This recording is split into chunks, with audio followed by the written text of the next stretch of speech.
আল্লাহ ইয়াল্লাহ হাবিবি come to Oman. আসসালামু আলাইকুম। যেতেছি এই যে গোসল টোসল করলাম, এরপরে দিয়েছি মোবাইলের ক্যামেরা অনেক ভালো লাগে, ভিডিও করতে ভালো লাগে, এই জন্য একটু ক্যামেরা চালু করছি। আল্লাহ ইয়াল্লাহ হাবিবি কাম টু ওমান। পাখিটা সুন্দর করে বান্ধা দরকার ছিল না? এই আমি কি আর জানি ভিডিও করবো, ভিডিও তো ঘুরতে হতে হয়ে গেল। সো আমাদের মসজিদ বেশি দূরে না, কাছেই, আমাদের রুমের পাশেই। যেটা হলো রুম আর ওইটা হচ্ছে মসজিদ। সো মসজিদ যেতেছি, চলেন।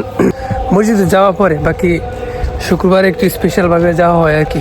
শুক্রবার হলো এটা কি আপনারা জানেন। সো আর কি বলা যায়, শুক্রবার বেশি বেশি ইস্তেগফার পাঠ করবেন, দুরূদ শরীফ পাঠ করবেন, বেশি বেশি দোয়া করবেন। দোয়া হয় আমার জন্য দোয়া করবেন। দেখা হবে নেক্সট ভিডিওতে।